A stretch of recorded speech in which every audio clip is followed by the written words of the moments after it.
Bien, por mientras te invito a abrir tu Biblia en el libro de Abdías, capítulo 1, versículos 15 al 21.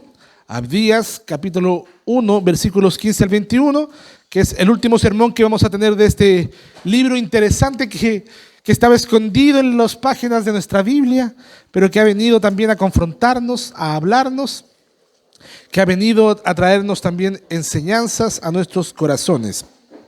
Abdías se encuentra antes del libro de Jonás y después de Amós. Para que tenga una referencia, Abdías capítulo 1, versículos 15 al 21. Amén. Lo tenemos, dice así la palabra del Señor. Porque cercano está el día de Jehová sobre todas las naciones. Como tú hiciste, se hará. Como tú hiciste, se hará contigo. Tu recompensa volverá sobre tu cabeza, de la manera que vosotros bebisteis en mi santo monte. Beberán continuamente todas las naciones, beberán y engullirán y serán como si no hubieran sido. Mas en el monte de Sión habrá un remanente que se salve y será santo, y la casa de Jacob recuperará sus posesiones. La casa de Jacob será fuego, y la casa de José será llama, y la casa de Saúl estopa, y los quemarán y los consumirán. Ni aun resto quedará de la casa de Saúl, porque Jehová lo ha dicho.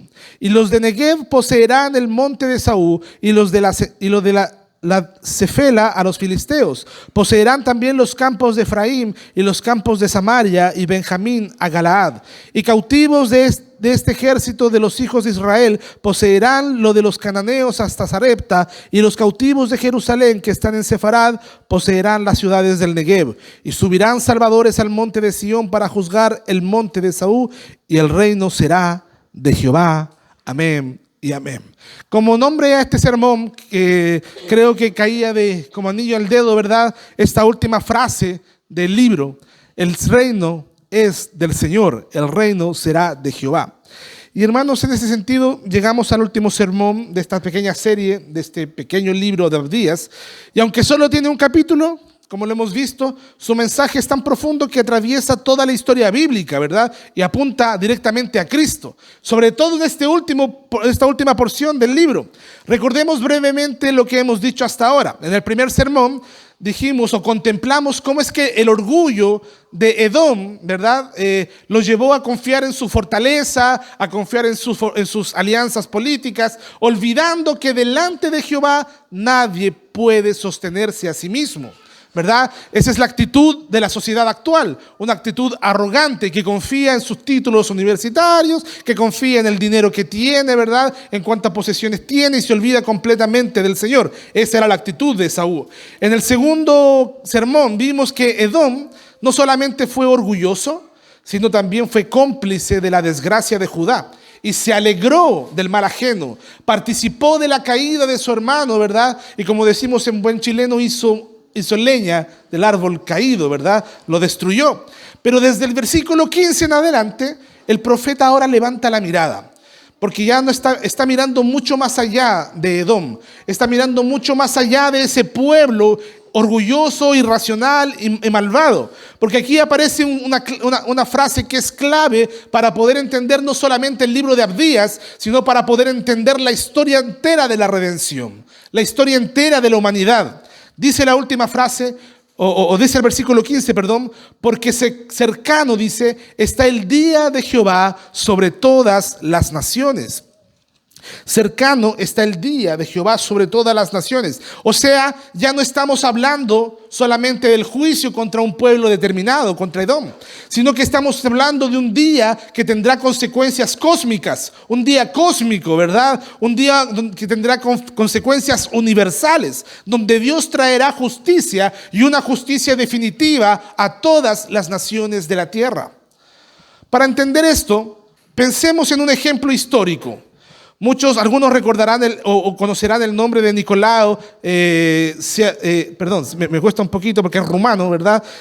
Ceausescu, Nicolae Ceausescu, un dictador romano de Rumania comunista en la época de la Unión Soviética, durante sus años, él gobernó con mano de hierro. Era muy malvado y había matado a mucha gente, oprimiendo a su pueblo y persiguiendo a quienes se les oponían y viviendo en un lujo desmedido mientras la nación sufría hambre, persecución y muchos estragos. Parecía intocable este hombre, parecía que nunca iba a poder salir del poder este hombre malvado, como si nadie pudiese derribarlo.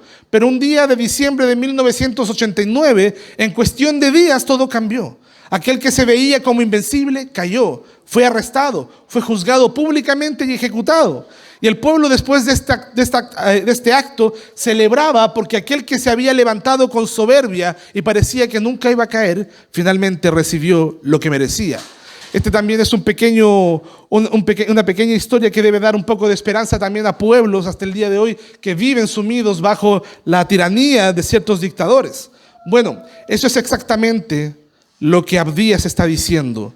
Ninguna nación, ningún gobernante, ninguna persona que se levante con soberbia contra Dios quedará impune.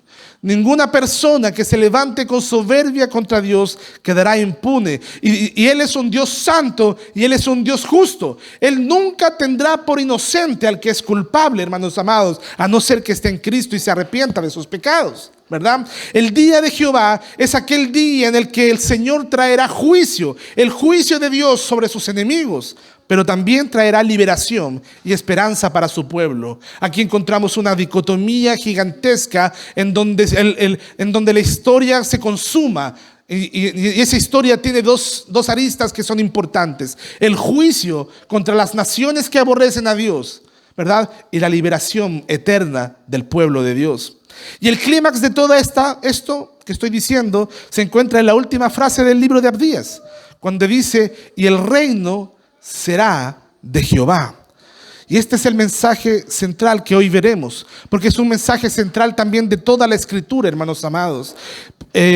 Hermanos amados, este es el mensaje que hoy día vamos a ver: del juicio al triunfo, del orgullo humano a la gloria del reino eterno de Dios.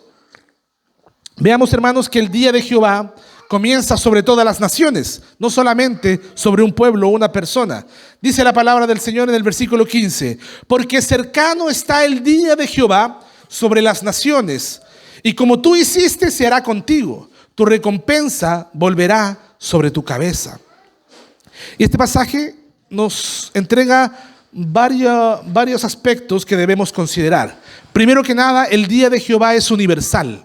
No es contra una etnia, no es contra una raza, no es contra una sola nación, es contra todo el mundo, contra todo el cosmos. Porque el profeta, hermanos amados, rompe los límites locales de la profecía. Él estuvo profetizando solamente contra Edom, pero aquí, hermanos amados, él cambia el paradigma y dice que el juicio va a ser en realidad a todas las naciones.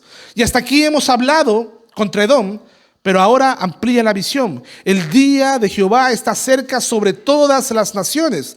De modo que lo que ocurrió en Edom es solamente una advertencia para el mundo entero de que nadie va a escapar de la justicia divina. A veces nosotros creemos que las injusticias de las naciones quedarán impunes. A veces nosotros pensamos y vemos las noticias donde los jueces liberan con tanta facilidad a los delincuentes, ¿verdad? Vemos donde la gente no toma cartas en el asunto. Hace poco salió en las noticias una noticia realmente escabrosa en un hospital en el sur de Chile, donde habían torturado a un joven con autismo durante mucho tiempo, ¿verdad? Y pasaron años y hoy día se destapó la olla, hoy día se sabe y hoy día están recién siendo juzgados, pero hubo mucho tiempo de impunidad. ¿Y cuántos casos miramos en la televisión a diario donde vemos gente que tiene una gran cantidad, ¿verdad?, de antecedentes penales, de males que han cometido y andan sueltos por la vida, hermanos amados? A veces creemos que las injusticias quedan impunes, ¿verdad? Y da la sensación de que la justicia del hombre es realmente corrupta, es podrida.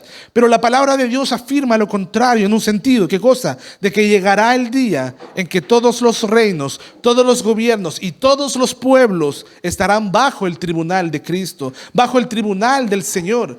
O sea, hermanos amados, yo sé que se predica poco de esto en muchos lugares por miedo, ¿verdad?, al que dirán. Nadie quiere hablar de juicio, nadie quiere hablar de pecado, pero la palabra es clave, hermanos amados. La Biblia es sumamente clara. El reino es del Señor y llegará el día en que el Señor juzgará a los vivos y a los muertos por sus obras. A veces, hermanos amados, creemos que hay injusticias, y sin duda la hay, pero ninguna injusticia quedará impune delante del Señor. En segundo lugar, vemos que la justicia es retributiva, porque lo que sembraste, eso cosecharás. El versículo continúa diciendo: como tú hiciste, se hará contigo. Tu recompensa volverá sobre tu cabeza. Usted me preguntará, hermano, pastor, pero wow, en ese sentido estamos todos condenados. Todos estamos condenados a no ser que estemos en Cristo. Cristo es la única posibilidad en que en vez de juicio recibamos gracia y perdón, hermanos amados. Pero dice la palabra del Señor que esta es la condenación, que Cristo vino y los hombres amaron más las tinieblas que la luz. Entonces mayor juicio hay para los hombres malvados que, aun sabiendo que tienen la posibilidad de salvarse en Cristo, han decidido rechazar la luz. Hermanos amados, como tú hiciste contigo, se hará contigo, le dice el Señor a sus enemigos.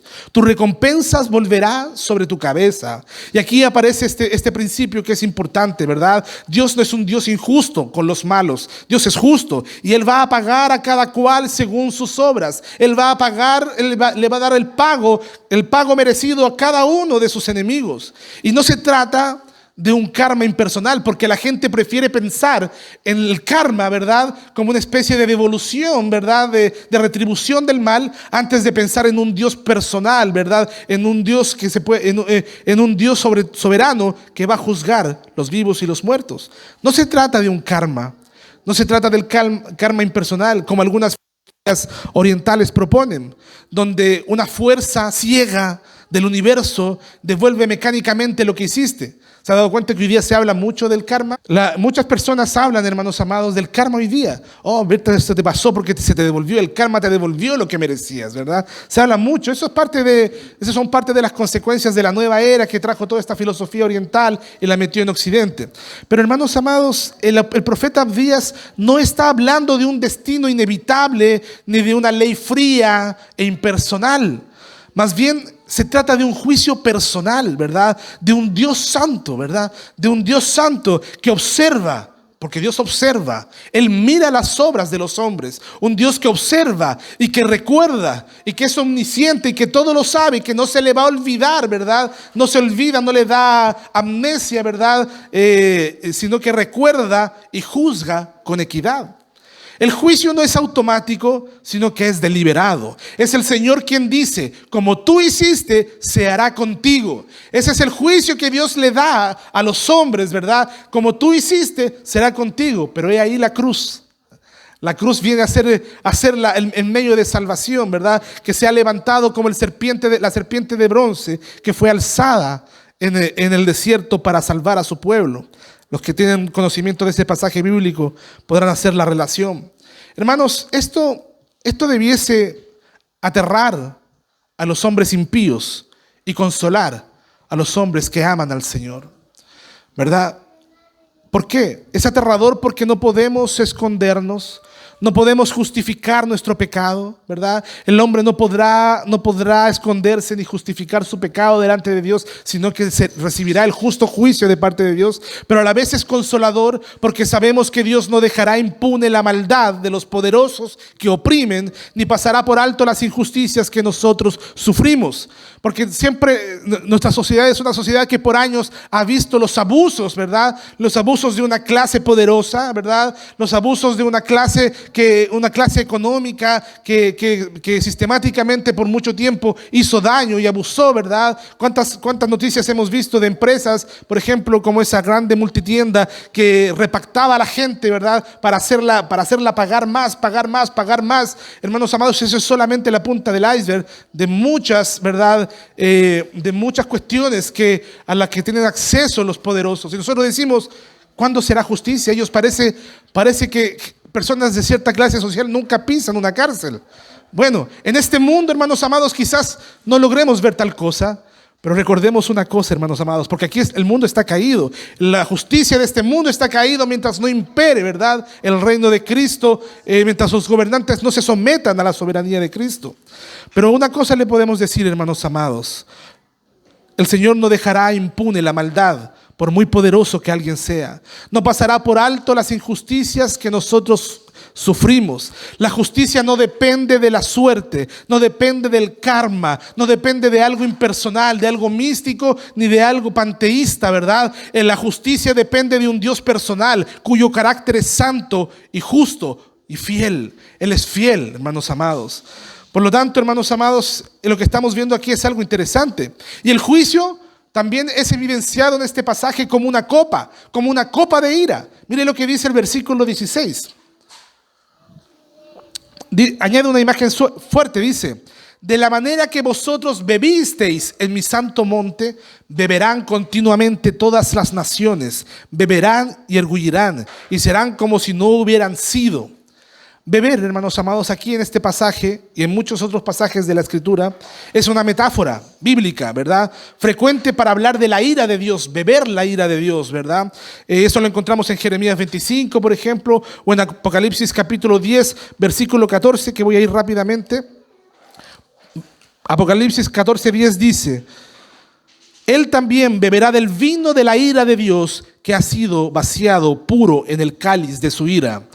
Hermanos amados, cuando hablamos de copa en la Escritura, generalmente se habla de ira, ¿verdad? De la ira. Por eso mismo el Señor Jesús dijo en sus palabras: si es posible que pase de mí esta copa, porque la copa que él iba a beber era la ira de Dios por los pecados de su pueblo.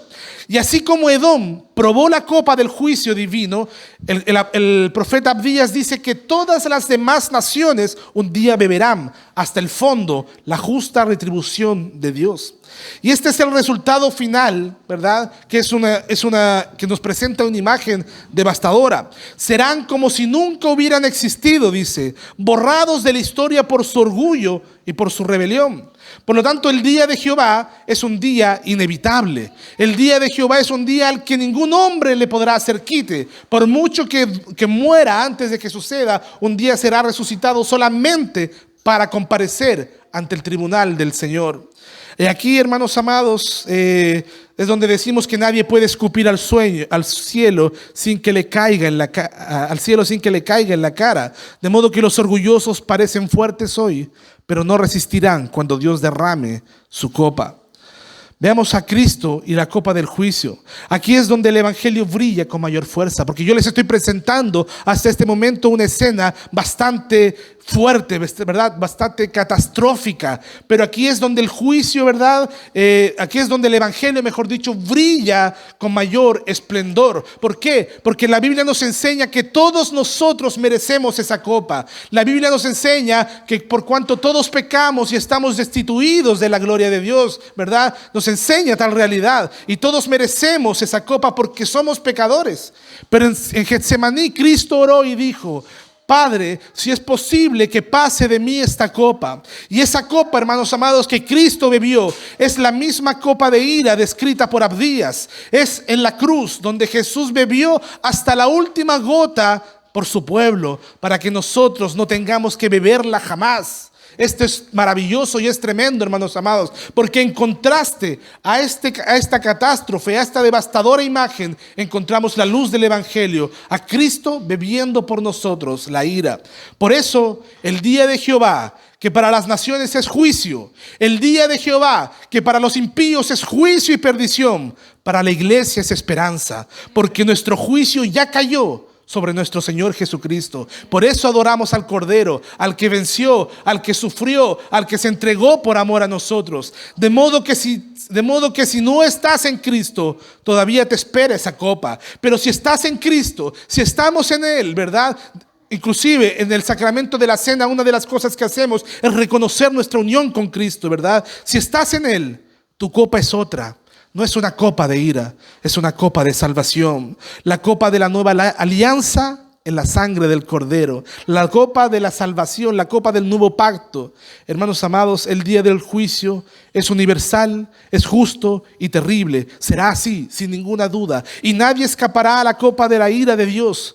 Pero Cristo, en amor, tomó esa copa por su pueblo, por nuestro lugar. Y ahora ofrece a todo el que cree en Él la copa de la salvación. Veamos un segundo punto: la restauración de Sión.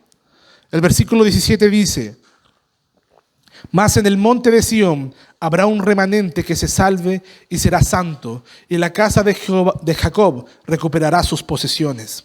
Fíjese bien, en contraste, aquí es intencional, hay un contraste intencional, porque por un lado Edom y las naciones beberán la copa de ira, pero en el monte de Sión habrá liberación. Nuevamente encontramos esa evidencia del Evangelio. Sión aquí representa el centro del pueblo de Dios. Ahí estaba Jerusalén, el lugar donde Él manifiesta su presencia y salva a su pueblo. Por lo tanto, a pesar del desastre del exilio de los judíos, Dios promete que no todo está perdido, porque habrá un remanente que se salve. Hermanos, Jerusalén fue completamente destruida, ¿verdad? Y si Dios hubiese querido, por medio del imperio de Babilonia, todos los israelitas y judíos hubiesen sido exterminados. Pero algunos fueron llevados al exilio. Y después, por la misma providencia de Dios, volvieron a Jerusalén. Y por la misma providencia de Dios, de esas familias que regresaron, vino el Mesías. Porque el Señor sabía que de ese remanente, el Señor conocía y produjo que de ese remanente viniese el Mesías Salvador. Porque Dios siempre preserva a su pueblo. Aunque las circunstancias sean oscuras, aunque haya un remanente, ¿verdad? Aunque haya unas circunstancias difíciles para la fe, siempre hay un remanente sostenido por la gracia de Dios. Porque las puertas del infierno no prevalecen contra la iglesia, hermanos amados. Es Cristo quien sostiene su pueblo. El texto añade y dice que Sión será santo, ¿verdad? Un remanente que se salve y será santo, dice la palabra. Porque no se trata solamente de hacer sobrevivir al pueblo, sino de ser purificado, de ser sanado, ¿verdad? Y en ese sentido, la disciplina de Dios sobre Judá no fue para destruirlo, sino para santificarlo, para apartarlo de la idolatría y traerlo de vuelta a la fidelidad. La restauración, hermanos amados, del pueblo de Dios no solamente es externa, no solamente fue volver a la tierra, sino que fue interna, un pueblo transformado para Dios. Debemos comprender que la meta de nuestra salvación no es solamente librarnos del castigo, porque muchos llegan a la fe por miedo, ¿verdad? Muchos llegan escuchando a un predicador en una plaza diciendo: si no te arrepientes, te vas a quemar en el infierno, ¿verdad? Y mucha verdad hay en sus palabras, aunque ese no es el evangelio, ¿verdad? Muchos llegan, ¿verdad? Muchos llegan a la fe más que nada por miedo al castigo, pero esa no es la meta de la salvación, sino que la meta de la salvación es ser un pueblo santo para Dios, apartado para Dios, vivir para Dios, gozar de Él, ¿verdad? Vivimos como quienes han sido apartados para Dios, hermanos. Vivimos como separados para el Señor. Y el versículo 17 termina diciendo: y la casa de Jehová recuperará sus posesiones. Lo que parecía perdido será restaurado. Las tierras saqueadas, la herencia arrebatada, todo eso será restaurado. Y los versículos siguientes, el 19 y el 20, enumeran regiones geográficas para mostrar que el pueblo volvería a poseer lo que Dios les había prometido. Hermanos amados, hoy día vivimos, ¿verdad? La fe cristiana generalmente es profesada por gente no necesariamente adinerada. El apóstol Pablo decía a los corintios: mirad entre vosotros, que no soy entre vosotros la creme de la creme, ¿verdad? Vosotros en realidad a los ojos del mundo somos poca cosa, ¿verdad? No tenemos mucha cosa a los ojos de los poderosos, a los ojos del mundo. Pero fíjese una cosa, el Señor Jesús en las bienaventuranzas dijo: bienaventurados los mansos, porque ellos heredarán la tierra. Hermanos amados, los creyentes, los de la fe, un día poseeremos el mundo. El Señor nos entregará este mundo, ¿verdad? Este mundo, y se las arrebatará a aquellos que han usurpado, a aquellos que han abusado, a aquellos que se jactan de sus riquezas, hermanos amados. Esa es una tremenda consolación para la iglesia. En el Nuevo Testamento esto se proyecta a una herencia mucho mayor, porque el Señor no solamente nos dará una tierra, sino, según 1 de Pedro 1:4, dice que nos dará una herencia incorruptible, incontaminada e inmarcesible, reservada en los cielos. Esa nueva tierra que el Señor tiene preparada para nosotros, ¿verdad? Será heredada por los santos, por el pueblo de Dios. Quizás en esta vida pareciera que tenemos pocas cosas. Quizás en esta vida no tenemos el auto de último modelo. Quizás en esta vida, ¿verdad? Quizás sería mucho más fácil ser como aquel apóstata, ¿verdad? Que salió, se hizo famoso estos días, que le pedía a un hombre que le regalara su terreno de no sé cuántos millones. Salió hasta en las noticias públicas, una vergüenza, ¿verdad? El tamaño de un buque. Sería fácil enriquecerse, tener amor al dinero, hermanos amados. Pero, como digo, quizás en esta vida perdamos muchas cosas. Quizás no tengamos muchas tierras, grandes trabajos, grandes familias y grande salud quizás. Pero en Cristo tenemos una herencia eterna que nadie puede robarnos. En Cristo tenemos una herencia segura, porque Él nos sostendrá hasta el final. Y esa herencia está segura y nadie puede arrebatar esa herencia de nosotros, sus hijos. Hermanos amados, heredaremos la tierra. Hebreos 12, 22 y 24 aplica este lenguaje directamente y dice: vosotros os habéis acercado al monte de Sión, a la ciudad del Dios vivo, la Jerusalén celestial. El verdadero monte del Señor, hermanos amados, no es esa tierra donde hay guerras hoy día, donde se persiguen a los palestinos, por ejemplo. No es ese lugar. La verdadera Jerusalén está en el cielo, hermanos amados. Y hoy día, mientras muchos erróneamente le prenden velitas a Israel, al Estado de Israel, nosotros miramos a Jerusalén, a la Jerusalén celestial, al monte de Sión que está en el cielo, porque desde allí reina Cristo, porque ese monte un día descenderá, ¿verdad? Y estaremos con Cristo para siempre, hermanos amados. Así que Cristo mismo es el verdadero monte de Sión. En Él está la liberación, en Él está la santidad y en Él está la herencia reservada para nosotros. Lo que Abdías anuncia con esperanza, nosotros lo vemos cumplido en Cristo y lo esperamos en plenitud hasta su regreso. Por último, el versículo 21 dice lo siguiente: subirán salvadores al monte de Sión para juzgar al monte de Saúl, y el reino será de Jehová. Los libertadores o los salvadores que suben al monte de Sión representan la restauración definitiva del pueblo de Dios. Aunque a veces el mal parezca prevalecer, aunque a veces nos dé indignación y digamos: Señor, ¿hasta cuándo va a pasar esto? ¿Verdad? Podemos tener una seguridad: Dios traerá la victoria total para su pueblo. Hermanos, nosotros ya estamos en el reino de Dios. El reino de Dios ya está actuando en este mundo por medio de la iglesia expandiéndose. Lo que nosotros estamos esperando es la consumación de ese reino. Y vendrá el día en que eso será consumado, ¿verdad? Y por lo tanto nuestra confianza no está en nuestras fuerzas, no está en nuestros líderes, no está en el político de turno, ¿verdad? Sino que está en Cristo. En Él está la confianza del pueblo de Dios. Piense una cosa, hermanos amados, que ahora que estoy dando una clase de historia de la iglesia en el seminario, me ha tocado entender mucho más profundamente lo que significaba en el contexto del Imperio Romano reconocer que Cristo era el Señor. Que Cristo era el Señor. Hermanos amados, decir Cristo es el Señor es decir, Él es el Rey que gobierna mi vida. Y entre otras cosas significaba despreciar al emperador de Roma, ¿verdad? Porque él decía: yo soy el Señor, ¿verdad? Yo necesito adoración. La adoración al emperador era parte de la costumbre romana. Por lo tanto, piensa en la mentalidad de aquellos primeros cristianos que decían: no, señores, Cristo es Señor. Cristo es Señor, Él es el Rey, Él gobierna sobre todas las naciones. Y nosotros reconocemos junto con aquellos gigantes de los primeros siglos, decimos lo mismo: Cristo es el Rey. Y un día el Señor llegará a juzgar, ¿verdad?, a todos. Por lo tanto, nuestra confianza está en Él.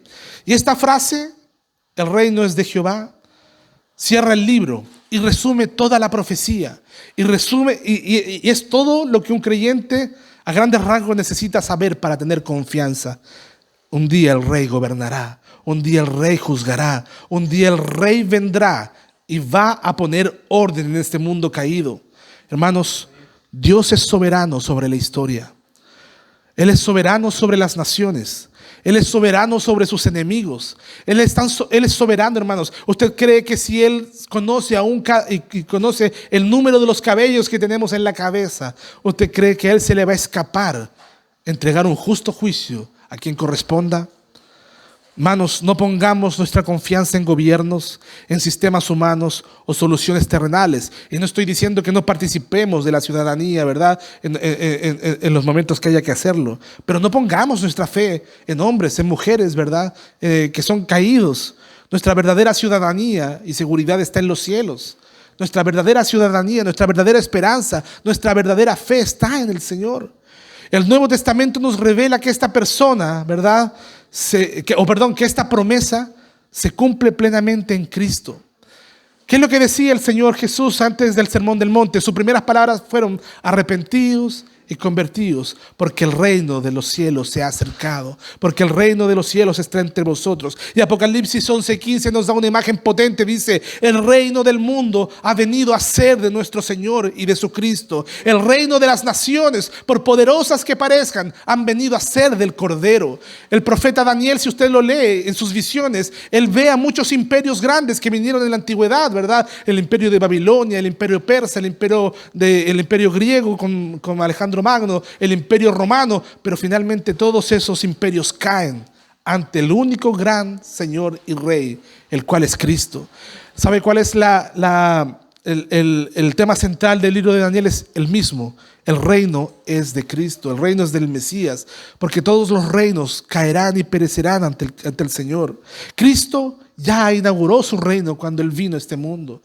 Cristo ya inauguró su reino. Nos ofrece salvación en su reino. En su reino hay justicia, en su reino hay paz, en su reino hay seguridad eterna. Y aunque todavía vivimos en un mundo caído, nuestra esperanza está en Él. Y podemos vivir con confianza mientras esperamos la consumación final de este reino. El día en el que el Señor ponga la última palabra en la historia de la humanidad. Por lo tanto, vive con certeza. Vive con seguridad. ¿Tienes miedo? ¿Todavía tienes miedos? Vive con seguridad de que tu vida y tu historia están en manos del gran Rey. Vive con seguridad de que tu vida está en manos no de un gobierno de turno, sino en las manos del Cordero del Rey, de aquel que es presentado como Cordero, pero también como un león que ruge con fuerza.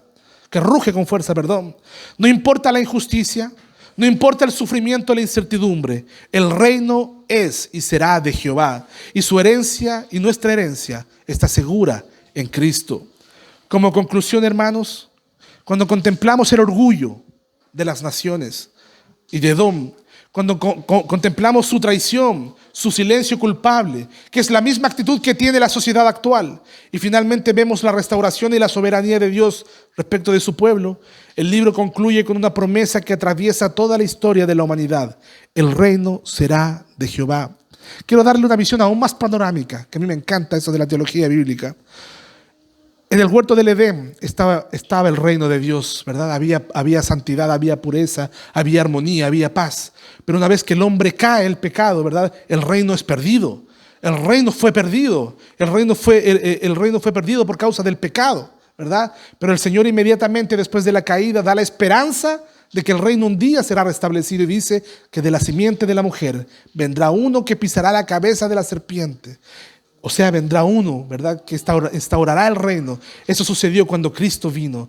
Para que vea usted que toda la historia de la humanidad está bajo esta idea central: el reino de Dios, ¿verdad?, instaurado, caído y restaurado. Y ahora nosotros esperamos la consumación del reino de Dios. No importa cuán grande sea el mal que nos rodea, no importa cuánta injusticia haya y cuán injusta sea la situación, ni cuán poderosos y seguros en sí mismos parezcan los opresores, Dios controla la historia y su reino triunfará. Para cada uno de nosotros esto significa, hermanos amados, que no estamos a la merced del caos o de la injusticia. Podemos descansar en la soberanía y la fidelidad de Dios. Pero ojo con esto: Abdías nos recuerda que el juicio de Dios es seguro, pero que también su gracia es segura. Y por lo tanto, como pueblo del Señor, estamos llamados a caminar en santidad, confiar en Él y no confiar en nuestras propias fuerzas, a permanecer firmes en medio de la adversidad y a no ser cómplices del mal por indiferencia o por silencio. Porque la verdadera restauración, la victoria definitiva y la herencia segura se cumplen solo y solamente en Cristo. Por lo tanto, hermanos amados, si te sientes abatido, si ves el mundo injusto en el que vivimos, recuerda que el juicio es de Dios y es un juicio justo y su gracia es fiel. Mía es la venganza, dice el Señor, no nuestra, ¿verdad? Él un día dará el pago que corresponde. Si te sientes perdido o inseguro, Cristo es tu refugio, nuestro Sión, y nos asegura que el reino es de Jehová. Cantábamos con fuerza, castillo fuerte es nuestro Dios, ahí nos aseguramos. Y si has tenido la tentación de conformarte al mundo, ¿verdad? O rendirte ante la injusticia, hoy nuevamente desde este púlpito te llama a volver a ser fiel al Señor, confiando en que el Señor es el que tiene la última palabra, no importa la situación que estemos viviendo. Por lo tanto, que esta verdad transforme nuevamente nuestra manera de vivir. En medio de las pruebas, con esperanza. En medio de la injusticia, con confianza. Y siempre con la seguridad de que el reino, o sea, el poder, es del Señor. Y a Él le pertenece toda la gloria y el poder por los siglos de los siglos. Amén. Soli Deo Gloria. Pongámonos de pie. Oremos al Señor.